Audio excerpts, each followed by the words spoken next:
चार धाम यात्रा के बीच एक बार फिर से व्यापारियों ने सरकार के खिलाफ मोर्चा खोला है। यात्रा के लिए रजिस्ट्रेशन और सीमित संख्या में यात्रियों के आने की बाध्यता को खत्म करने की मांग को लेकर होटल व्यापारियों ने यमुनोत्री राष्ट्रीय राजमार्ग और गंगोत्री राजमार्ग पर रविवार को करीब आधे घंटे तक जाम लगाए रखा। लिहाजा इस प्रदर्शन का खामियाजा यात्रियों को भुगतना पड़ा है। व्यापारियों द्वारा किए गए चक्का जाम के कारण हाईवे के दोनों तरफ सैकड़ों तीर्थयात्री अपने वाहनों के साथ फंसे रहे, जिसके बाद इस परिस्थिति को देखते हुए जिला प्रशासन ने होटल व्यवसायियों से बात की है और जाम को खोला है। आजकल जहां यात्रा चरम पर होनी चाहिए थी, वहीं अचानक से यात्रा एकदम से बंद होने के कगार पर है। यात्रियों की संख्या लगातार गिरती चली जा रही है और उसका कारण यहां के होटलियर्स ये मान रहे हैं कि सरकार के द्वारा जो प्रतिबंध लगाए गए हैं यात्रियों की यात्रा करने को लेकर के, ये उसी का कारण है और इसी की वजह से यात्रियों की संख्या में लगातार गिरावट हो रही है। यहाँ तक जो आपत्ति दर्ज यहाँ के स्थानीय होटल व्यवसायियों के द्वारा की जा रही है वो ये है कि यहाँ पर पहुँचने के बाद भी यात्रियों को वापस भिजवाया जा रहा है, वो सिर्फ इस वजह से कि उनके पास टोकन नहीं है या उनके पास पंजीकरण नहीं है। आइए जानते हैं कि आज इन्होंने क्यों आंदोलन किया। आप होटल एसोसिएशन से संबंधित हैं, क्यों आपने प्रोटेस्ट किया? हमने इसलिए किया था कि आज हमारी जो यात्रियाँ हैं वो सारी वापस जा रही है, विकास नगर से हरिद्वार से वापस जा रही है। जो लोग यहाँ तक पहुँच रहे हैं वो लोग भी बोलते टोकन नहीं है, पंजीकरण नहीं है। और होटल जो जितने भी व्यवसायी लोग हैं आजकल पूरी रोड खाली हो गई और सारे कमरे खाली हो चुके हैं। जिन जिन की बुकिंग है वो भी वापस हो चुकी है। इसलिए होटल व्यवसायी और होटल के जो एसोसिएशन है सब के सब आज हड़ताल हुई थी, चौराहे पे हड़ताल हुई थी। हमने जाम लगाया था, एसडीएम द्वारा फिर खोला गया था कि हमको आश्वासन दिया गया है कि आप आज से हम डामटा में, खरादी में, दोबाटा में और ऊपर चांदचट्टी में कोई गाड़ी नहीं रोकेंगे। अच्छा भट्ट साहब, एक चीज़ और जानना चाहेंगे कि ऐसी भी शिकायतें आई हैं कि होटल्स के द्वारा जो है ओवर रेटिंग की जा रही है, ओवर पैसा लिया जा रहा है, क्या कहना चाहेंगे? नहीं, ओवर रेटिंग कहाँ से नहीं, जब यात्री नहीं तो कहाँ से लेंगे? आज तक तो अभी ऐसा कुछ नहीं है। जो बुकिंग है वो पहले से ही है। करंट का यात्री अभी तक आए ही नहीं।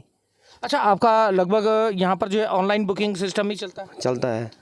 अच्छा, आपका नाम क्या है? शंभू प्रसाद जी। शंभू जी, आप भी होटल व्यवसाय से जुड़े हुए हैं, क्या परेशानी है, क्यों हड़ताल की गई, क्या कहना है आपका? मुझे तो इस बारे में पता नहीं है सर। चलिए, आपको पता नहीं है। जी, एक और होटलियर, आपका क्या नाम है? सुरेंद्र चौहान। चौहान साहब, आज हड़ताल की गई, नाराज़गी सरकार से आपको किस बात को लेकर के? हमारी नाराज़गी इसलिए है सरकार से कि जो यात्री हमारे यहाँ आ रहे थे इनको जगह जगह परेशान किया जा रहा है प्रशासन द्वारा, क्योंकि इनका किसी का पंजीकरण नहीं है, किसी का कुछ नहीं है। जगह जगह यात्री को चेकिंग हो रही है, जगह जगह यात्री परेशान हो रहे हैं। यहाँ पे यात्री आके रो रहा है कि हमारा पंजीकरण नहीं है, हमको वापस भेजा जा रहा है। कई यात्री वापस चले गए हमारे सामने पे, इसीलिए हमारी हड़ताल थी आज। चलिए, मतलब कुल मिलाकर के यहाँ के जो होटल व्यवसायी हैं उनका कहना है कि सरकार के द्वारा जो प्रतिबंध लगाए गए हैं वो प्रतिबंध यात्रियों तक पूर्ण रूप से नहीं पहुँच पा रहे हैं और यात्री यात्रा करने को मजबूर हो रहे हैं। और ठीक यमुनोत्री धाम का ये अहम पड़ाव बड़कोट है। यहाँ पर पहुँचते ही जो इतना खर्चा डीजल्स और जो गाड़ी का जो फेयर उनके द्वारा जो दिया गया है वो तमाम खर्चा करने के बावजूद, खाना रहना होने के बावजूद यात्रियों को यहाँ से वापस कर दिया जा रहा है। ये विडंबना का विषय है।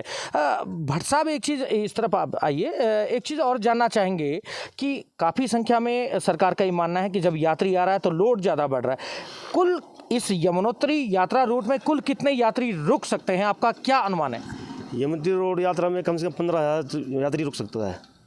15,000। वर्तमान में कितना प्रतिदिन में आता था, मतलब आज से पहले कितना यात्री यहाँ पर पहुँच जाता था?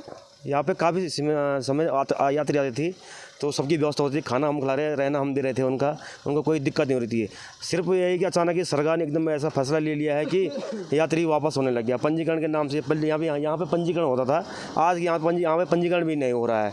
और यहाँ पे जो सिक्योरिटी थी या डॉक्टर टीम भी थी यहाँ से भी वो हटा दिए गए हैं। कुल मिलाकर के जो नाराज़गी होटलियर्स की जो देखने को मिल रही है वो जग जाहिर हो रही है। वो अपनी नाराज़गी प्रोटेस्ट के माध्यम से प्रकट कर रहे हैं। ये सिर्फ यमुनोत्री धाम की यात्रा रूट पे ही ये नाराज़गी नहीं है, ये गंगोत्री यात्रा रूट पर भी आज जो होटलियर्स थे, होटल व्यवसायी थे, चारधाम यात्रा से संबंधित व्यवसायी थे, उनके द्वारा आंदोलन किया गया। गंगोत्री राष्ट्रीय राजमार्ग को जाम भी किया गया, वो सिर्फ इसलिए कि उनकी बात सरकार तक पहुँचे। इनका ये भी कहना है कि यहाँ पर जो तमाम जो होटल्स हैं वहाँ पर इसमें जो है जो रुकने की व्यवस्था, अगर यमुनोत्री यात्रा रूट का अगर उदाहरण लें तो यहाँ पे 15 से 20 हज़ार यात्री आराम से प्रतिदिन रुक सकता है। सिर्फ आवश्यकता है दृढ़ इच्छा शक्ति की और सही से इम्प्लीमेंटेशन की। ओंकार बहुगुणा, उत्तराखंड तक, बड़कोट, उत्तरकाशी।